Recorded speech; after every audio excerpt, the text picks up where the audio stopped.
Good morning, good afternoon, good evening, wherever you may be hailing from. I'm your host, Eric the IT Guy Hendricks, and you've tuned in to the Fedora Podcast.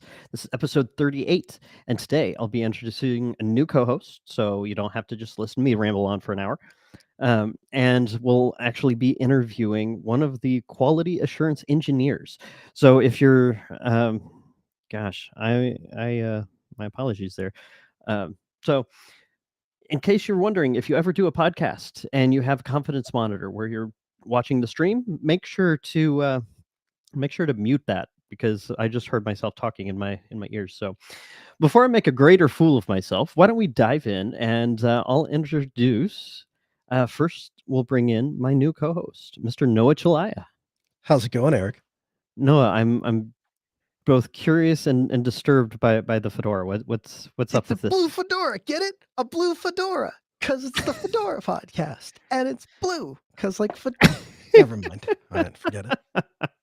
Hi, Eric. Hey, Noah, it's oh goodness, it's wow. Yeah, that really threw me. As if I had enough trouble. I realized like 6 Eric, seconds I before want you to we I went want live. you to do it, if I may. I'm new here, but if I may, I want you to direct your attention downwards towards your chest area and almost like a Superman. I want you to go oh. Okay, do you notice what's on? No, it's okay. It's show it. It's not Shadow Man anymore. Yeah, proud Linux. See how that's a red hat, and see how Fedora is blue. Get it? I'm gonna have to turn you into Matthew Miller. Oh goodness. So no, you and I go back years, but Yes. in case some of our listeners haven't heard of you, why don't you introduce yourself?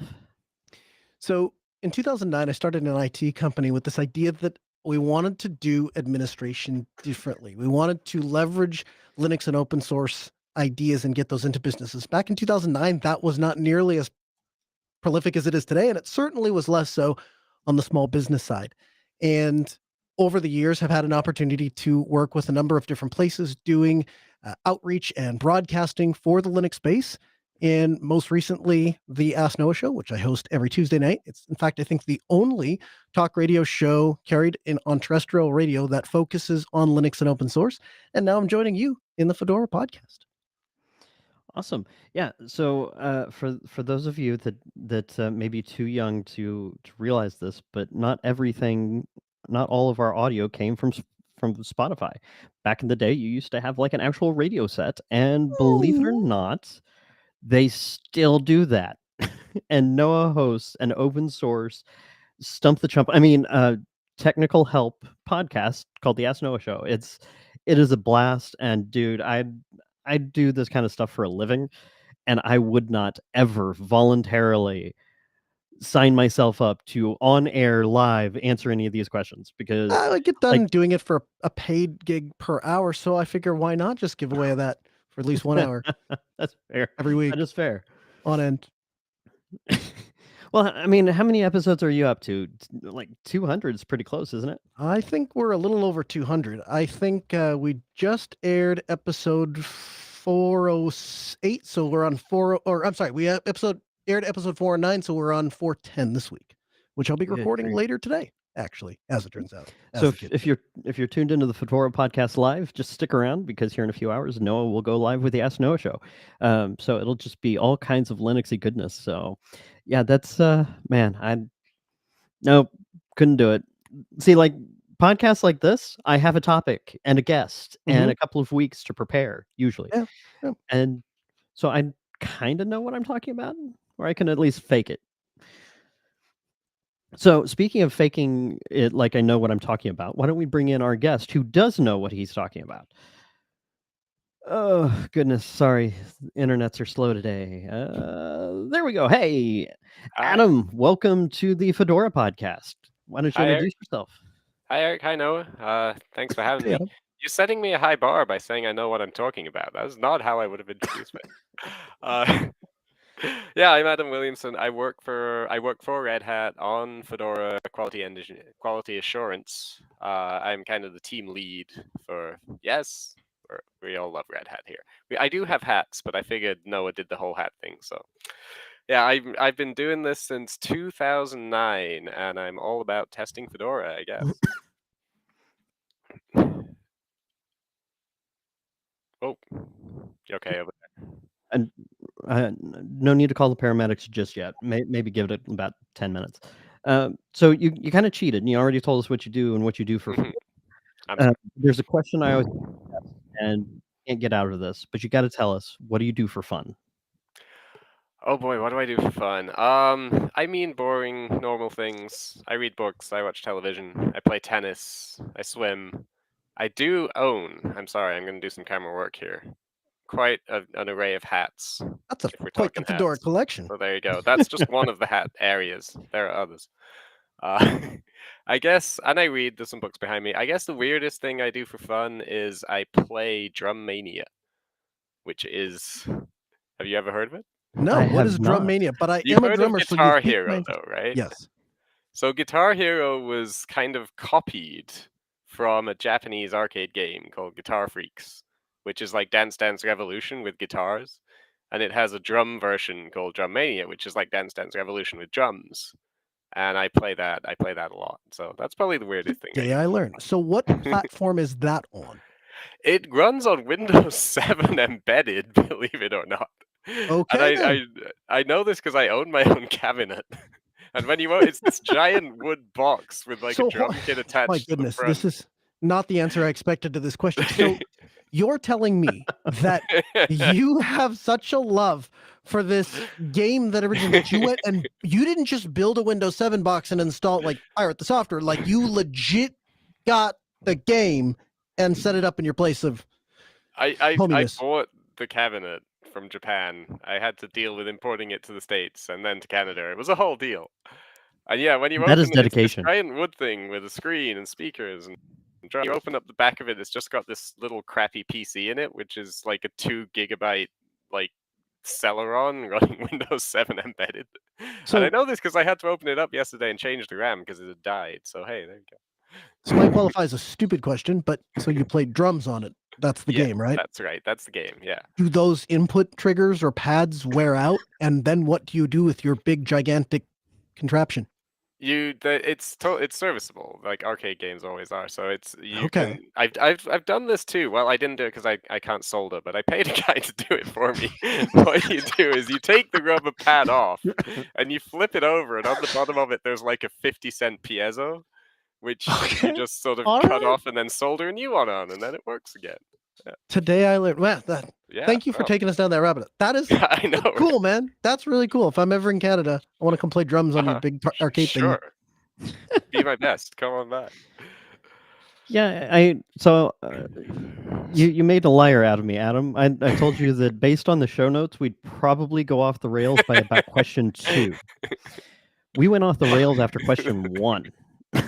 He's just getting ahead. He's just getting ahead. So it's about quality assurance, right? Talk to us about what quality assurance is. I think everybody is familiar with the concept of, well, there's codey people and they code things, and then there's release people and they release things, and then we all as users install it, and it just all has to work. And if it doesn't, then I complain about it and somebody fixes it. Can you talk about where quality assurance happens in that process and what your end goal is with it? Well, that's an interesting question. Classically, traditionally, the old software development model, it came between the bit where the developers develop the thing and the bit where the users use the thing. So the developers would develop the thing and then give it to quality assurance, who would try it out and then tell the developers, this is broken, this is broken, this is broken. The developers would develop it some more, give it back to quality assurance, and we'd go around in that loop for, a few months. And then we'd say, it's probably not too broken anymore, and ship it to the users. So that's your classic model of quality assurance. And when I came on board, that was still kind of what we did. I'd say from 2009 through 2014 or so. The job was a whole lot of spinning up virtual machines and running Fedora installations. So the way we used to do things back then, we would do like test composes, which were like we did build Fedora nightly in Rawhide, but we didn't do a whole lot of program testing on that.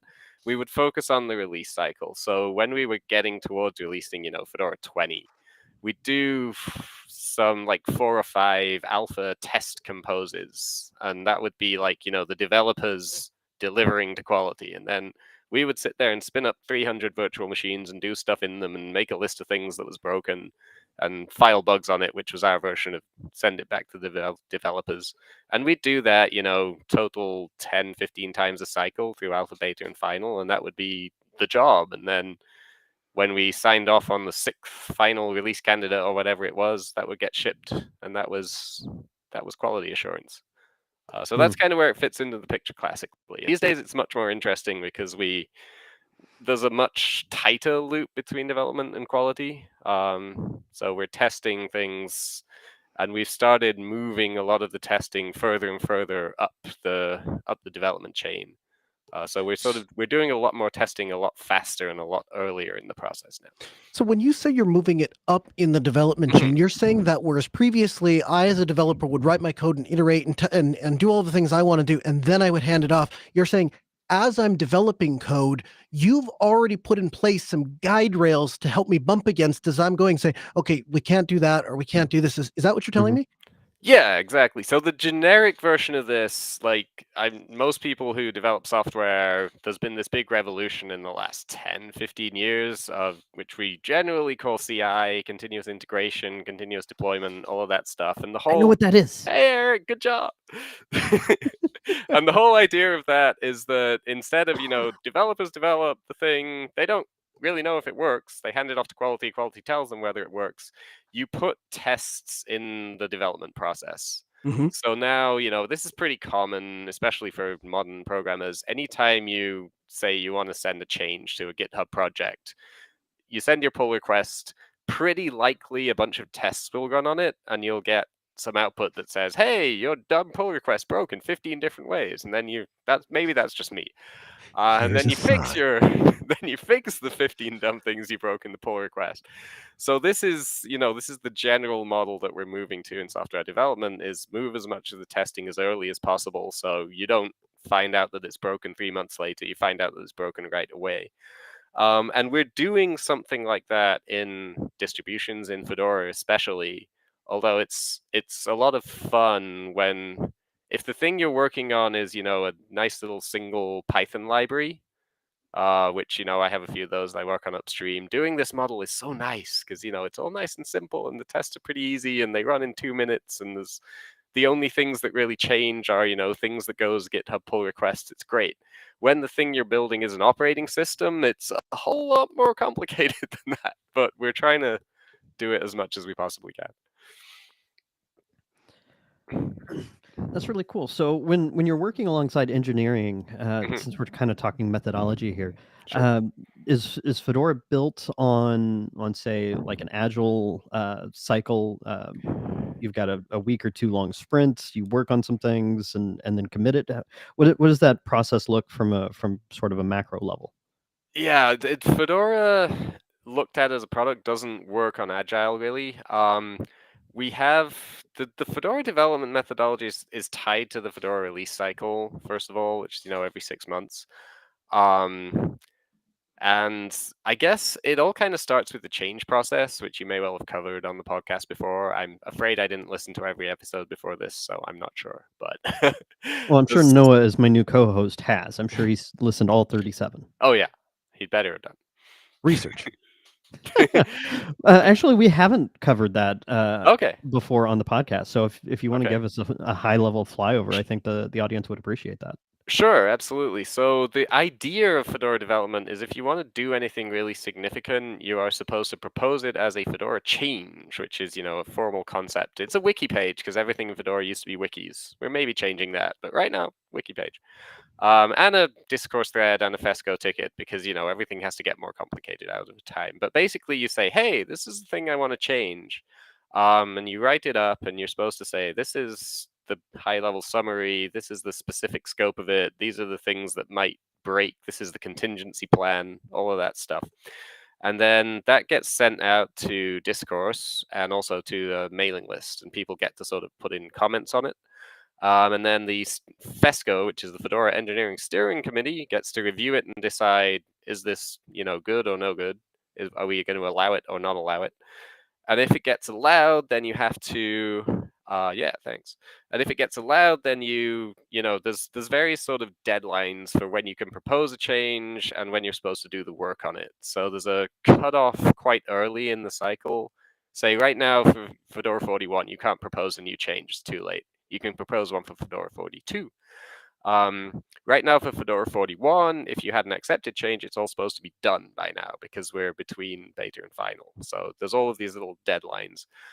So development kind of works to this kind of release cycle based schedule, and there's a big calendar thing for a schedule thing for Fedora where you can see all of these dates for development.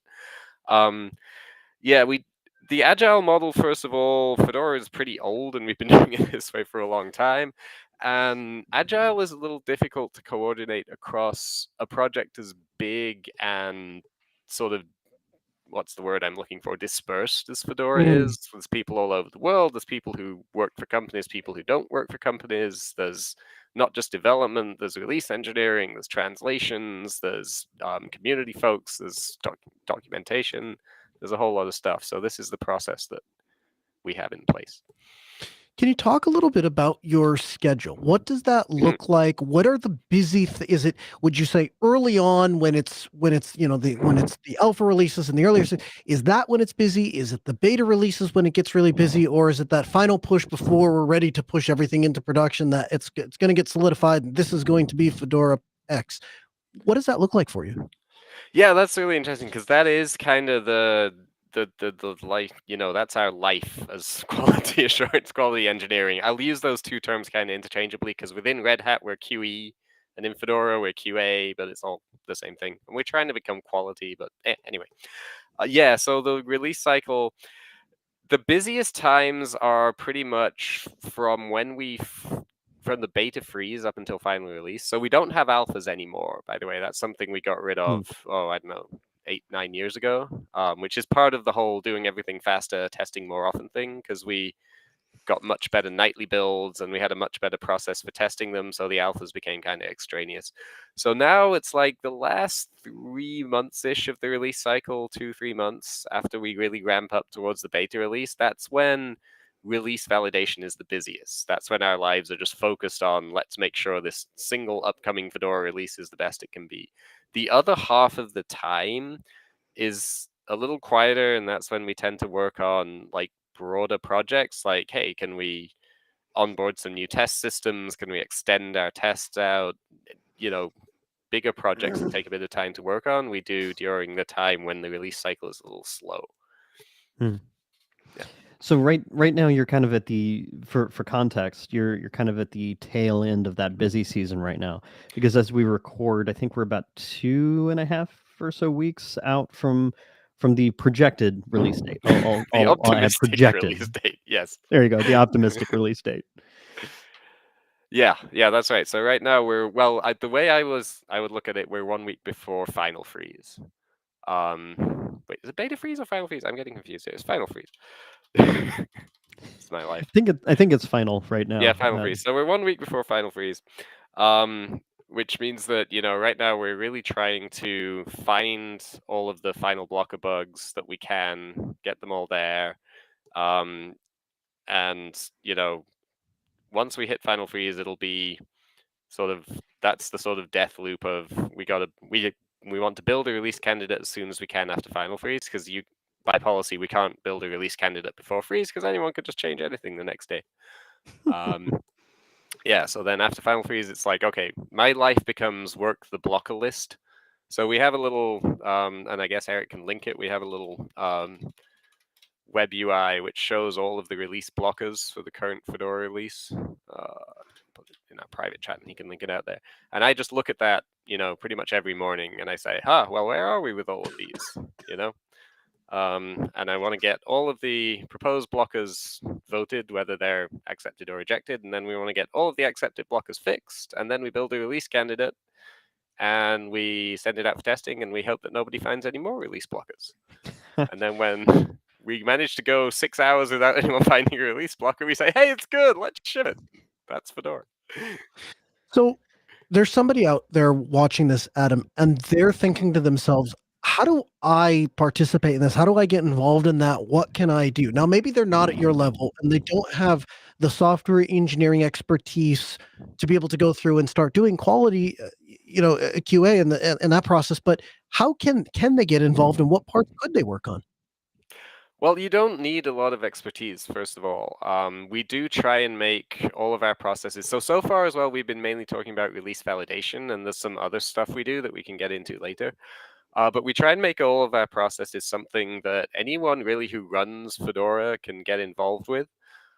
So the way we do, so right now we're talking about the release validation testing. So how this works in practice, when there's a release candidate, an email gets sent out to the test mailing list. And I would like to get this on Discourse too, but I've had a ticket to do that open for 7 months and I haven't got around to it yet. But we send out an email which says there's a new release candidate, and in that email there's a bunch of links to the test pages. And if you and the email also has kind of instructions. So the way we really do validation, we have these giant wiki pages which are full of tables of tests and results. And we try and fill out the boxes. And there's an automated test system which does about 80% of them, but 20% of them require humans to do the testing. And what we just want humans to go out there and run those tests. So you can read that email and you can click the links and you'll see a sort of table of tests, and you can see where there's an empty box, and then you click on the test and the test says, it gives you instructions of what to do. It's like a step-by-step, burn this image, attach it to the system, boot it, see if it works. And if it does, then you say, hey, that test passed, and then you can file a result, and there are instructions for that on the pages as well. So we try and make it so you can get involved, and some of the testing is not. Some of the tests are a little technically detailed, but some of them literally are, if you have the affected hardware, just burn the installer image, boot it on your hardware, see if you can install. If you can, test passed. If you couldn't, file a bug report. So it's not that complicated.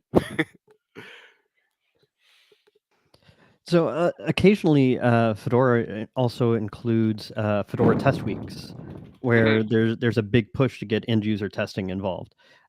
Things like trying out a new version of KDE or trying out a particular driver set. So there's usually a call either on discourse or mailing lists. Is that something that your team helps drive? Yeah, absolutely. That's one of the other. So I would say there's kind of three main streams of things we do. So there's the release validation is one big stream. There's testing updates, which we didn't get to yet, but we can talk about that in a bit, and that's another big stream. And yeah, the test events, test days, and so on. That's the other, so the third big sort of thing we do. So yeah, that's absolutely one of our big areas. When I first joined, that was one of the main things I did, because I was the QA community guy at first. That's what I was hired for. So I did a lot of organizing test days and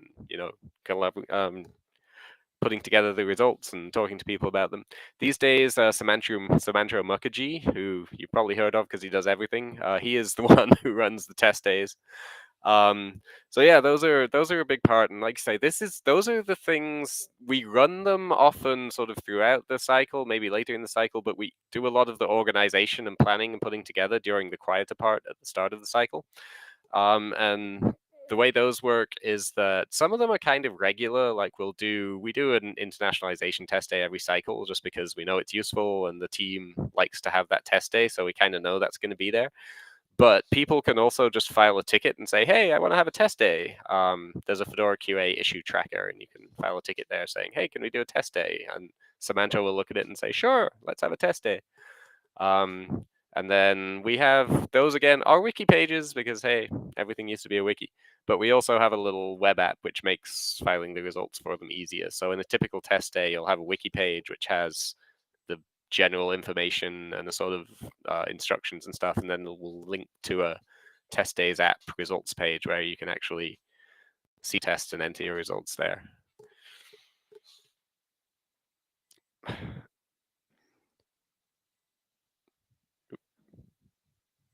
Sorry, we had someone sneak into the virtual studio here. We've been compromised. Yeah, that's the downside to having everything open sourced.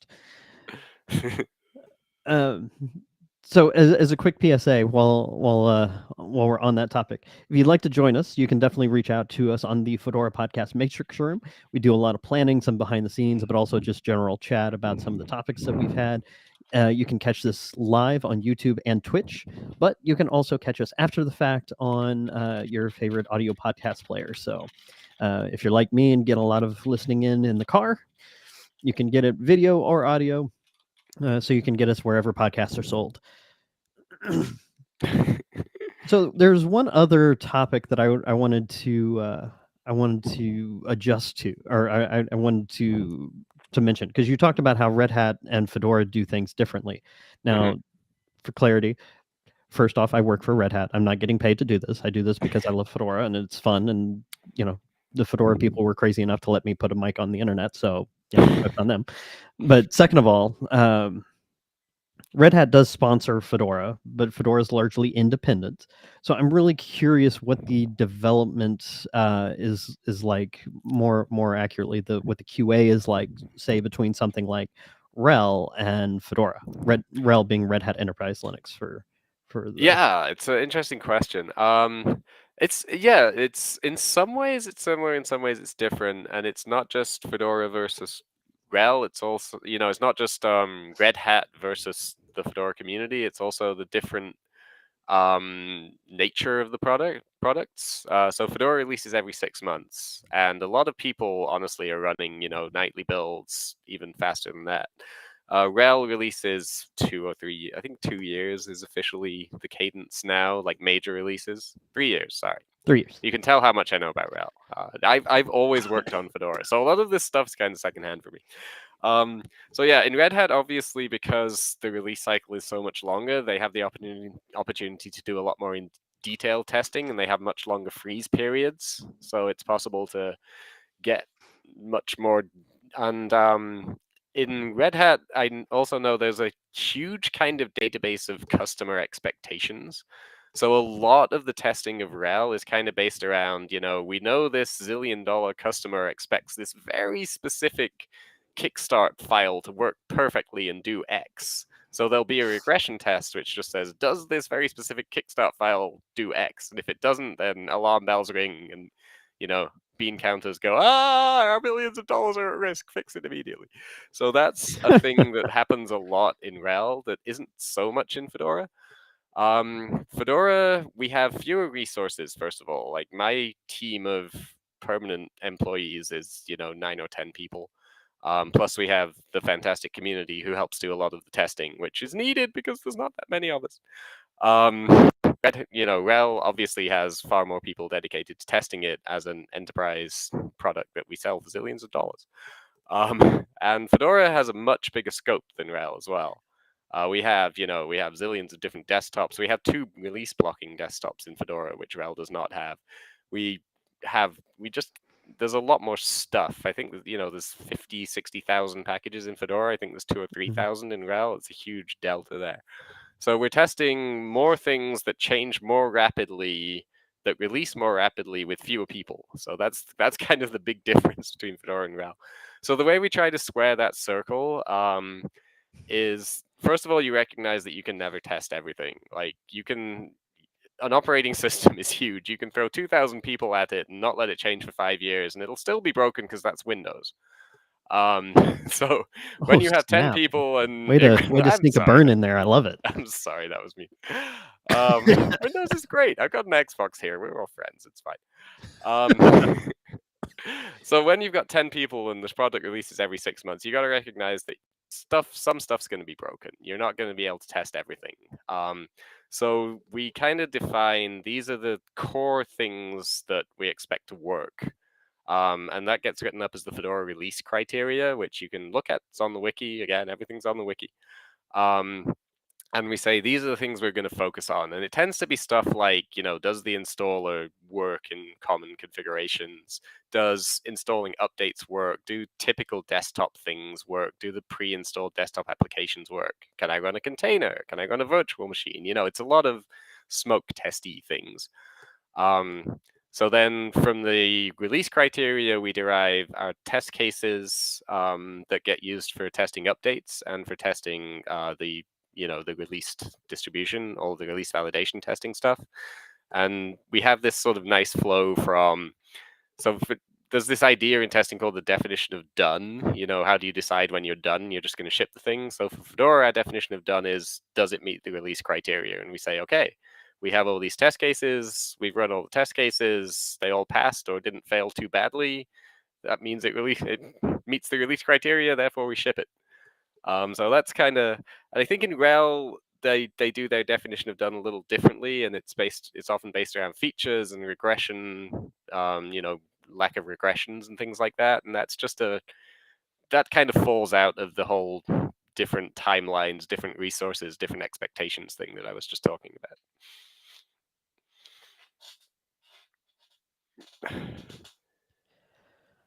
So that runs us off our planned comments and some that we weren't planning on. But is there, and you gave us a link, which I'll put in the show notes, to that you mentioned was a good starting place. Yep. We have a wiki page which kind of says, hey, here's all the stuff you can do in Fedora quality. Which I didn't put in for our friends in chat, so let me go ahead and throw that in there. I actually thought that had been moved to docs, but maybe there's one on docs too, but that one still looks pretty up to date. So, hey. So do you have any closing thoughts, anything that you want to share with our audience, anything that people should know about QA? Well, yeah, I mean, there's a lot of stuff we didn't get to, and I don't want to bore you, but so I guess one thing we didn't touch on a lot is the big shift that's happened. So we were talking a little earlier about CI type things, and the way we've run that into Fedora, like the huge revolution, I would say, in testing in the last 7-8 years, is we automated a ton of it. So I was telling you earlier, like when I first joined, we just ran virtual machines all day and tried to get through all these test cases manually, and we would do it 6-7 times a cycle. And then we also had update testing, which was again entirely manual. It was just updates sit around for a couple of weeks and you can say, hey, I think it's broken, or hey, I think it works. So in the last few years, we first of all, we automated about 80% of the release validation testing, which has two interesting consequences. One is that we no longer hate our lives because we spend all day running virtual machines, which was a great outcome. Honestly, it's funny how this whole project gets started. To divert for a minute, a lot of the test automation in Fedora uses something called OpenQA. And I maintain Fedora's OpenQA packages and instance and a lot of the tests, but it was not written by us. It was written by the fine folks over at SUSE, who we love. And SUSE have a sort of, hack week thing, typical corporate thing where it's like, hey, for this week, you can just do whatever the hell you want. So once, for one of their hack weeks, one of the folks over at SUSE said, hey, my project is going to be getting OpenQA running on Fedora, which they did as, kind of just a fun project and also a bit of a dunk. But we saw this and we were like, hey, that looks good. We kind of want that. So SUSE being awesome, it was all open source. They put it all up in a Git repo. So we just grabbed their Git repo. And some of the folks on my team in the Czech Republic stuck a random PC under a desk, spun OpenQA on top of OpenSUSE at the time, up on it, and started running those Fedora tests on our official composes. And that's where our current, test automation in Fedora dates back to. It was just this weird skunkworks project. So we took that and just elaborated on it. And now we have 3 deployments, because we got the cloud one of OpenQA, running mainly on hardware that gets passed down to us when Koji is done with it. And it all runs on Fedora these days. And so every time a Fedora compose happens, the test system notices, spins up 200 or 300 tests and runs them on the compose. So in the old days, we could get through the test set maybe 10 times a release cycle, doing it all manually. These days, we run 80% of the tests on every rawhide compose, every branch compose that happens. So that obviously is huge, because that means when something breaks, we find out the next day, not 2 weeks later or whenever the next candidate came out. So that's a massive revolution. And the other thing is that a few years after we started doing that, we started applying it to updates as well. So we haven't talked about update testing much, but that's another of our big streams in QA is testing individual, updates as they come in.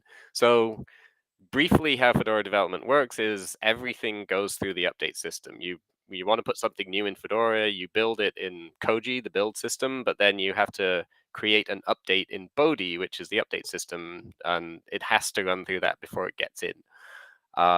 So in the past, Bodhi was entirely just sort of free-form manual feedback. The idea was people could say, hey, it works, hey, it doesn't. This was just a text field, and you can still do this. And this is a big part of, human validation testing, is just grabbing updates, seeing if they work for you.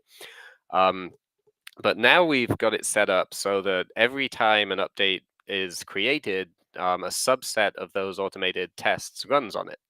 So this isn't even every day we're testing. This is, at the level of individual package builds, more or less. As soon as an important one gets created, goes into the update system, we run the tests on it.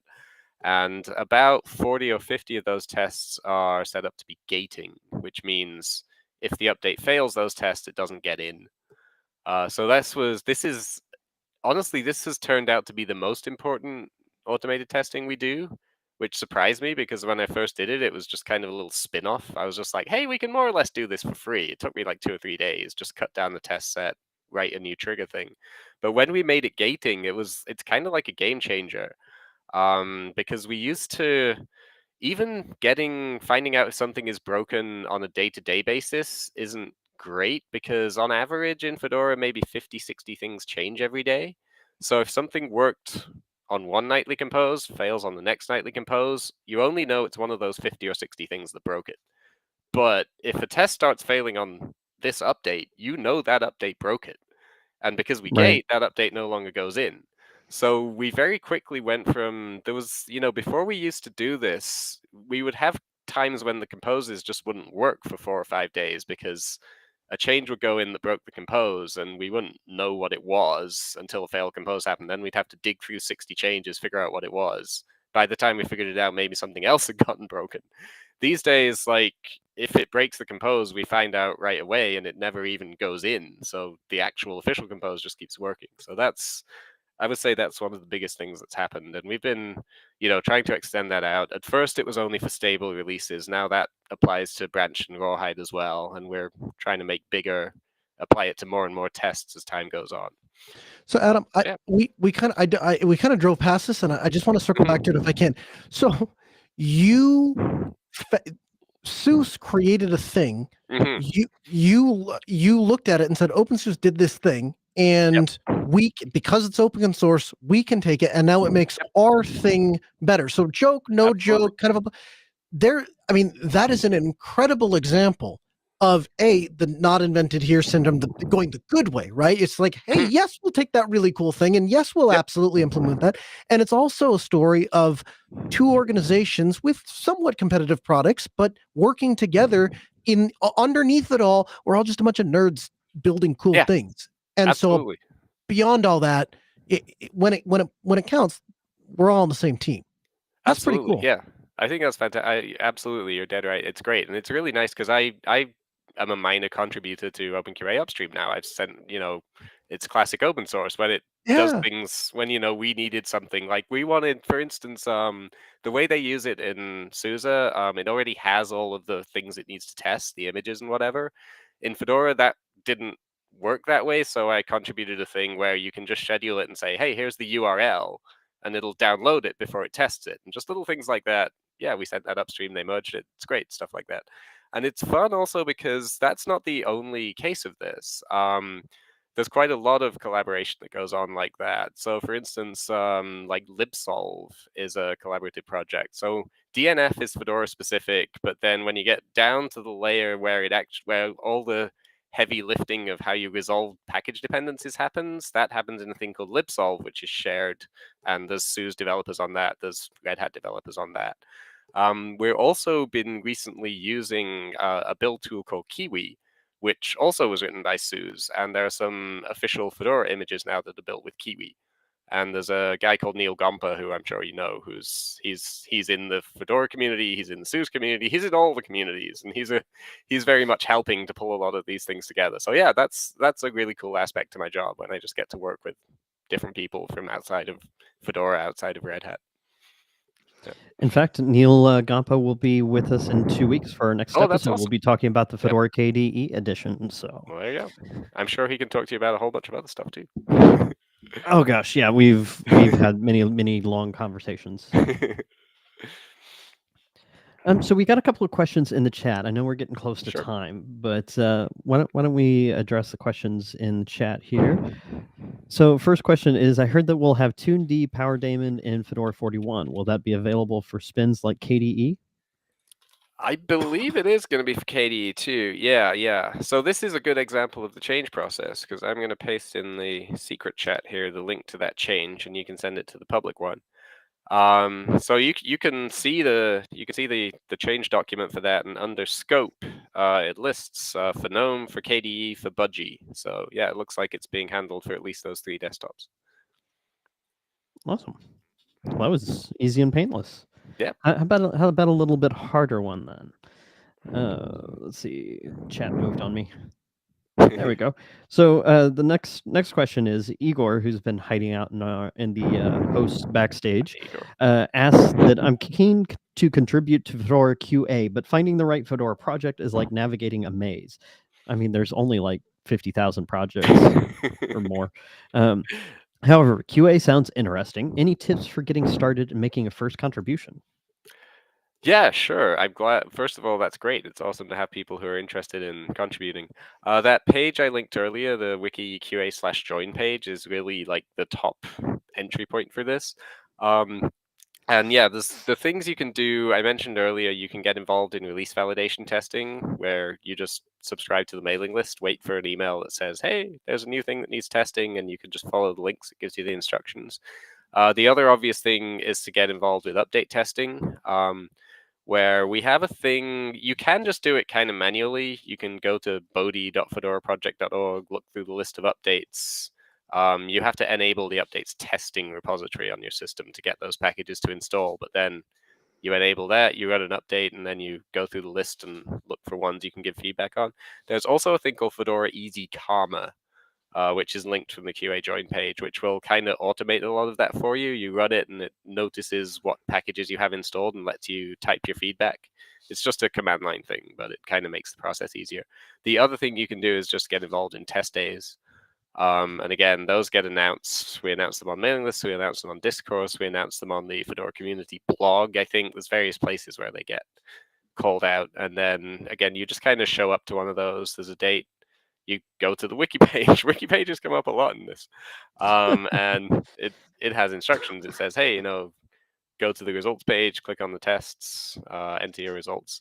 So I think we have some test days coming up soon. You can kind of shortcut the whole wiki project as well. I guess you can just go straight to the test days web interface. There's another link, and that will show you the ones that are coming up. So for instance, we have a virtualization test. We call them test days, but Sumantro has been sort of much more loosey-goosey than I used to be. So some of them, the test days last for several days, but not always a week. So they're not always test weeks. Test events.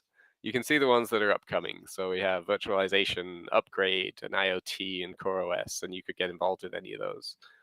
And you can run the tests before or after the event, but the official dates, there will be people hanging out on Matrix who can kind of help you, and it's just nice to be able to chat to other people who are running the same test days. So yeah, those are the 3 obvious things. Also, if you're into engineering, we have various little projects you can get involved with. A lot of our stuff is written in Python. So for instance, that test days app is something we maintain. You can get involved with maintaining that. There's a link at the bottom of the page that shows you the project. The OpenQA tests are a thing you can work on. The OpenQA test scheduler is written in Python. You can work on that. We have a few different things, lots of little, glue projects. So we have engineering tasks too. Awesome. So yeah, plenty of ways to contribute. That's one of the beautiful things about the Fedora community is there's always something that needs to be done. Yep.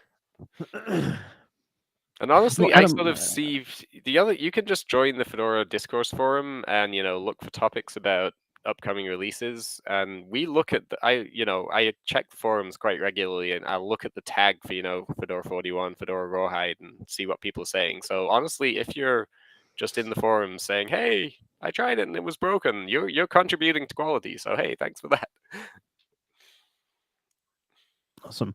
So that has been a quick look at Fedora QA, a little bit of development and engineering thrown in there. So Adam, I really appreciate you joining us and talking about something that you're clearly passionate about.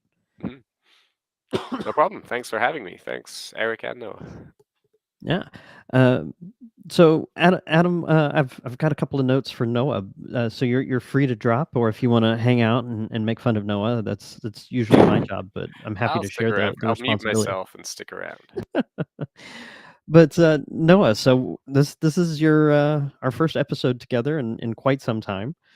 First episode together on the Fedora podcast, and I really appreciate you jumping in and helping out with hosting duties.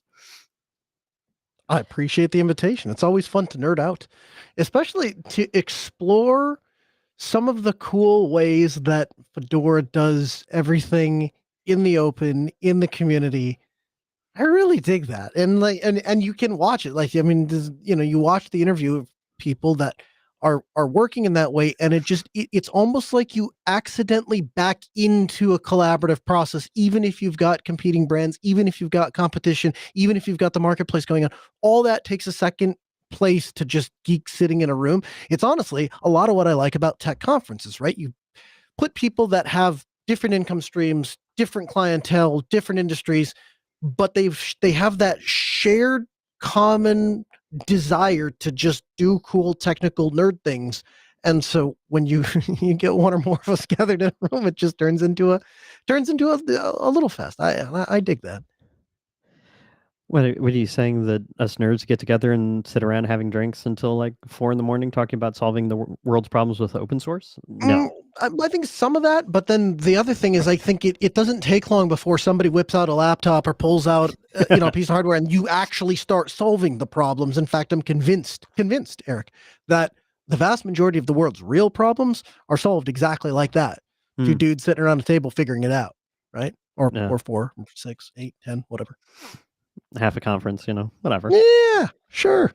Why not? In this case, a virtual community. Yes.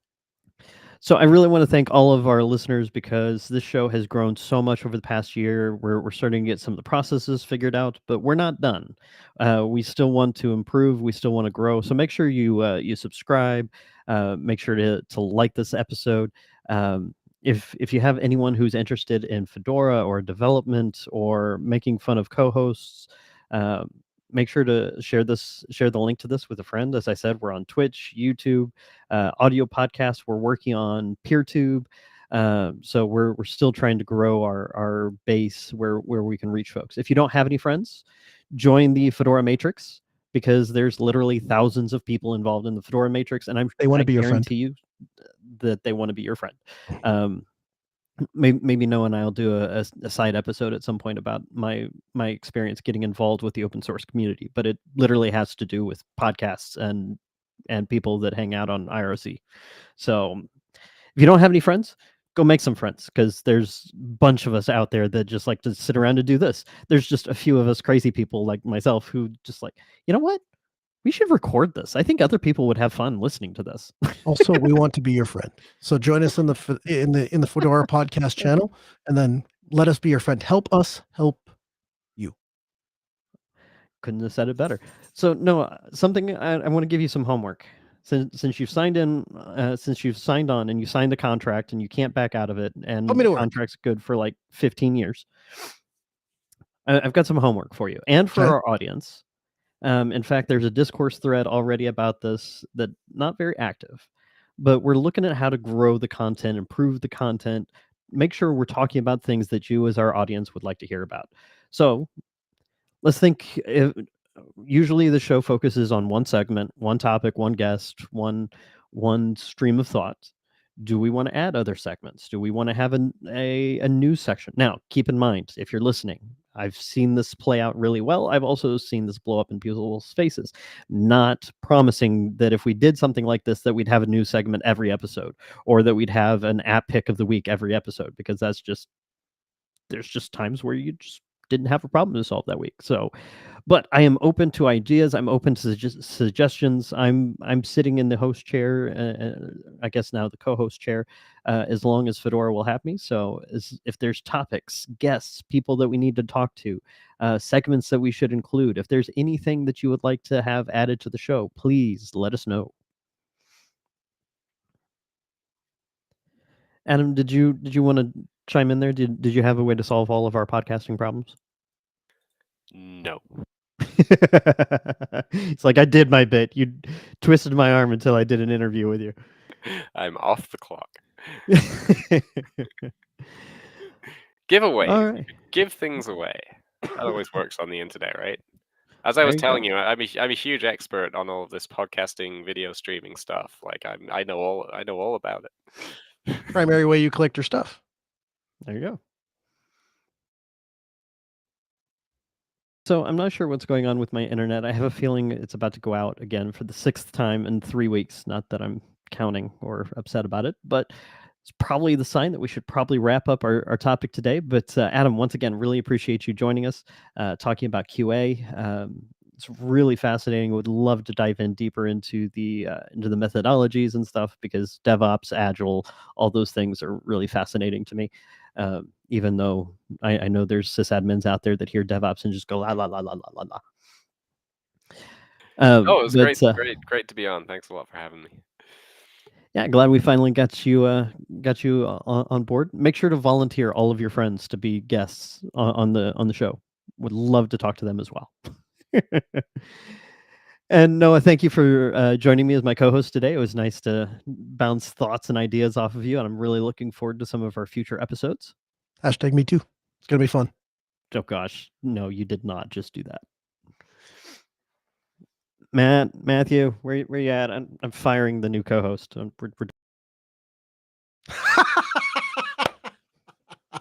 Apparently, I'm the one getting fired. Oh, that's too funny. All right, well, we're done here. I've rambled enough, and my connection has hiccuped 4 times now, so we're done. So thank you all for listening. Really appreciate you tuning in. Make sure to like and subscribe, and leave us a comment so we know what content you like and what you would like to hear more of. And we'll be back in 2 weeks. That episode will be pre-recorded due to some unforeseen work travel. So we'll pre-record that episode, but we'll have Neil Gampa on to talk about the Fedora KDE edition and why KDE is better than just using the default GNOME. So I'm definitely going to give him a hard time about that. But looking forward to interviewing Neil. He and I go way back. And so stay tuned. 2 weeks from now, that episode will air. So look forward to seeing you all then. Until then, join us on Matrix, and we will see you next time. No, it's also an audio podcast. They can't see you wave, or they can't hear you wave. Then we connect.